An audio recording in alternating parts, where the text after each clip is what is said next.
Hi everyone, and welcome to Orpheus's Lyre.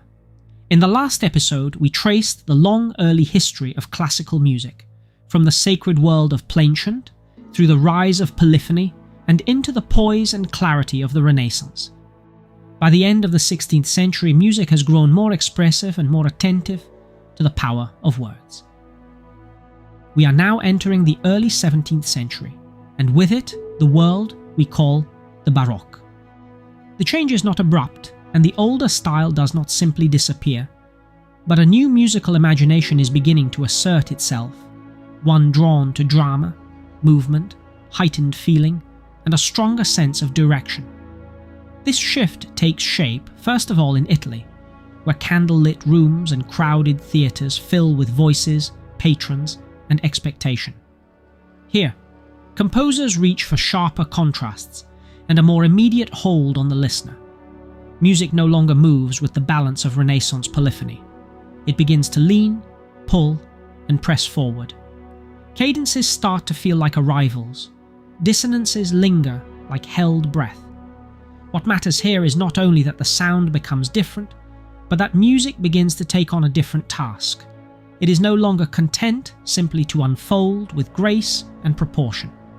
Increasingly, it wants to persuade, to stir feeling, to create tension, and to guide the listener through patterns of expectation and release.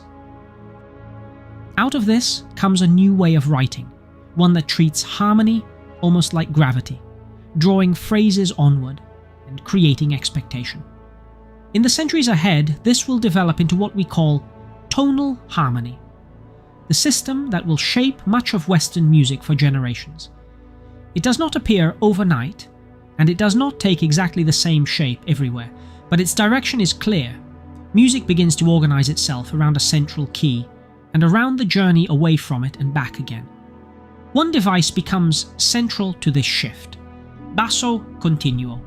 In many Baroque works, a bass instrument, often cello or violone, lays down the low line. Above it, a harpsichord, organ, or lute fills in the harmony.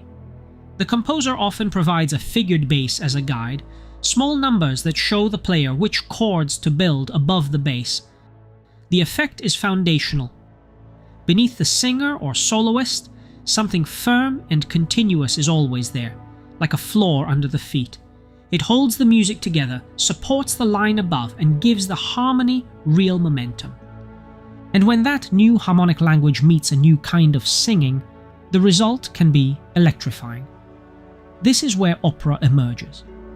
What made this new art form so powerful was that music could now do more than accompany a story.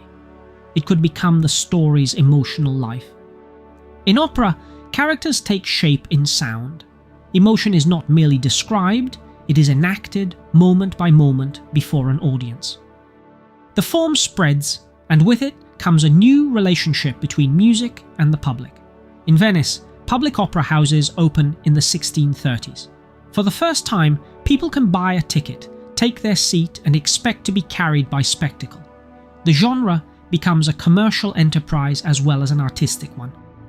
Composers write not only for patrons, but for paying listeners who want surprise, beauty, and emotional force. At the same time, courts and churches compete in their own ways.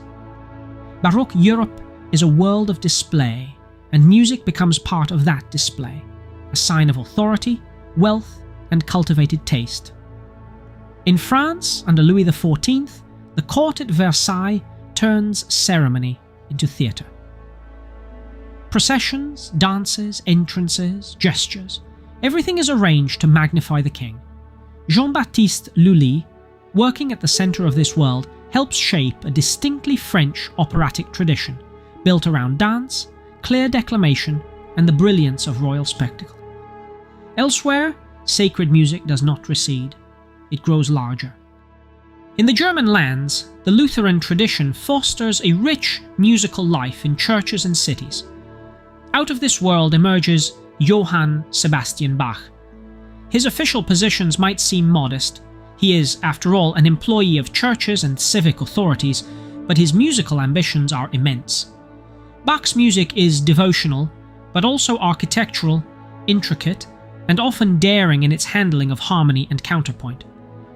In works such as the St. Matthew Passion, the Mass in B minor, and countless cantatas, Bach brings together the older discipline of polyphony and the newer Baroque language of tension and release. Chorales, simple congregational melodies, can stand within these works like great stone pillars, familiar tunes, solid and recognizable, set inside structures of astonishing complexity. Even at its densest, the music retains a sense of purpose, as though every line knows where it must go. Further west, in England, a different figure shows how far the Baroque can travel. George Frideric Handel, German-born and internationally trained, becomes a master of public musical life in London. He writes Italian opera, then turns with enormous success to English oratorio, large-scale dramatic works performed without staging. Messiah, first performed in Dublin in 1742, becomes one of the defining monuments of the age, biblical text transformed into a public event, built for large audiences, with choruses that can fill a hall like an incoming tide. While these towering figures dominate the skyline, the Baroque also changes the very sound of instrumental music. The violin family comes into its own. Composers and performers push technique forward, turning instruments into voices capable of argument, brilliance, and song. In Italy, Arcangelo Corelli helps shape the concerto grosso and the sonata, offering models of balance and clarity that influence generations. Antonio Vivaldi, working in Venice, writes concertos full of drive, clarity, and theatrical contrast, fast movements that surge forward like sudden weather, slow movements that seem to suspend time. In works such as The Four Seasons, published in 1725 as part of a larger collection, Vivaldi pairs concertos with descriptive sonnets, inviting listeners to hear storms, birdsong, barking dogs, and winter frost in purely instrumental sound. Across the Baroque world, certain habits of listening become familiar. The tension between soloist and ensemble, the pleasure of repetition and variation, the thrill of rhythmic drive, the taste for contrast. Music is learning how to hold attention over longer spans, not only through complexity, but through pacing, through departure, suspense, and return. By the middle of the 18th century, though, another change begins. Some listeners start to tire of density. Some composers begin to prefer clearer textures and lighter lines. The great Baroque engine, its constant motion, its ornament, its dense weave of voices, can begin to feel heavy. A new ideal is forming: brightness, balance, and conversational clarity. The center of gravity will soon begin to shift toward Vienna. By the middle of the 18th century, Vienna sits at the heart of the Habsburg world. It's a city of court ceremony, church ritual, private patronage, and increasingly public performance.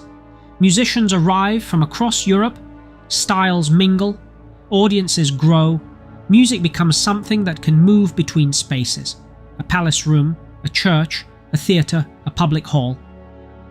From this world emerges what we now call the classical style, marked by balance, proportion, and clarity.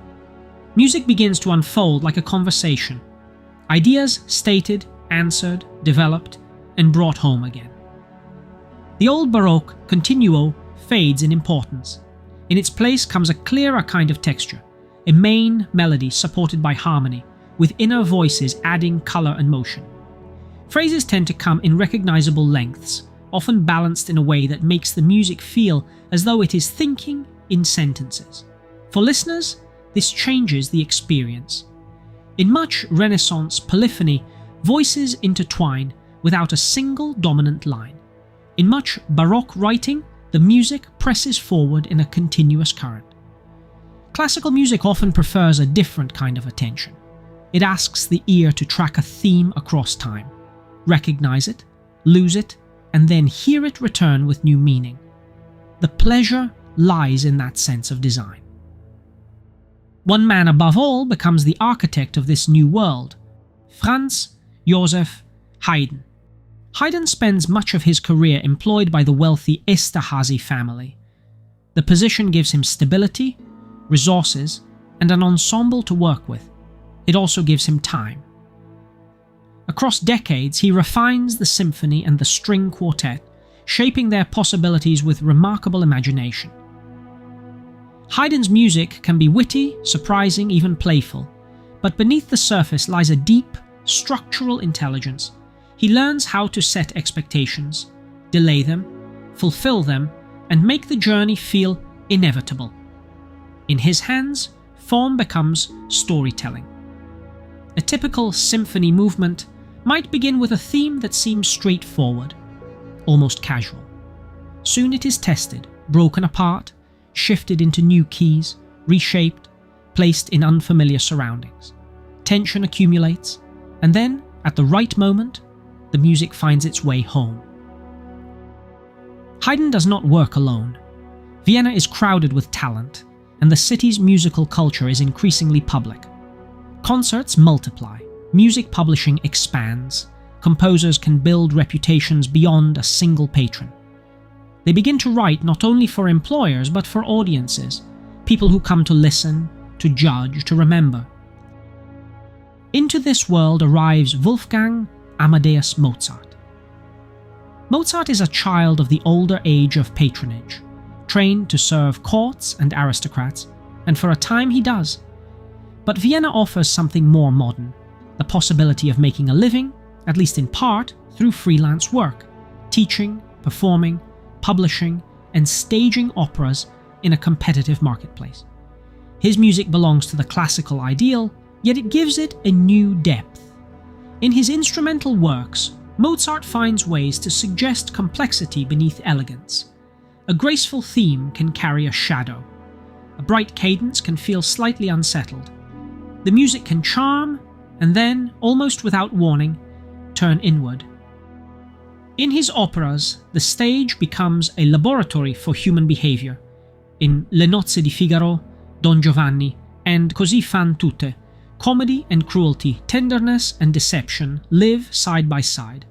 But even when Mozart writes about desire at its most reckless, vanity at its most petty, or cruelty at its most casual, the music doesn't linger in ugliness.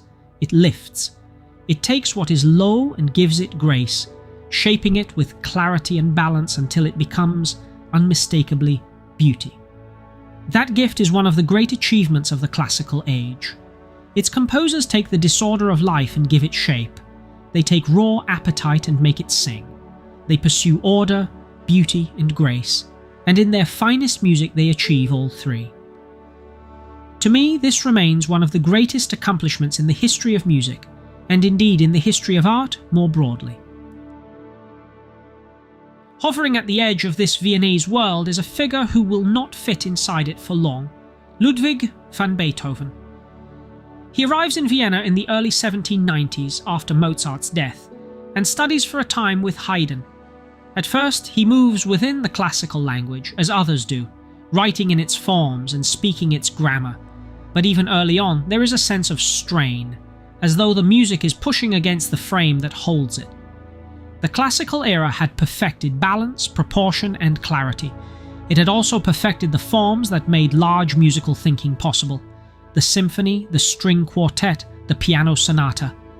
In Beethoven's hands, those forms become places where conflict can accumulate and where resolution has to be fought for. Europe around him is changing too. Revolution has shaken old certainties. War and politics redraw the map. Public life feels louder, more unstable, more charged. Beethoven's music begins to sound as though it belongs to that new atmosphere. His third symphony arrives with the force of an earthquake. It's longer, rougher-edged, and more expansive than audiences expected. The Fifth Symphony takes a small cell of notes and drives it forward with relentless force, turning repetition into momentum. And by the time of the Ninth, with its chorus and its vast vision of human brotherhood, the symphony has grown into something like a public monument, music that seems to speak beyond the concert hall. After Beethoven, the center of gravity shifts. Music is no longer expected merely to embody ideals of balance. More and more, it is expected to embody an individual voice, to reveal a private world, a personal vision, an inner life. That is the threshold of the Romantic era, and it is where we will go next. In the next episode, we'll follow that shift into the 19th century, where music becomes larger, more intimate, and often more restless, shaped by longing, memory, and the expanding idea of the self. Before I leave you, thank you for spending this time with me. If you enjoyed the episode, you can help these stories travel by leaving a comment, liking the video, sharing it with someone who might enjoy it, or subscribing to the channel. It truly makes a difference. That's all from me today. I hope you have a good day, and I'll see you again in the next episode.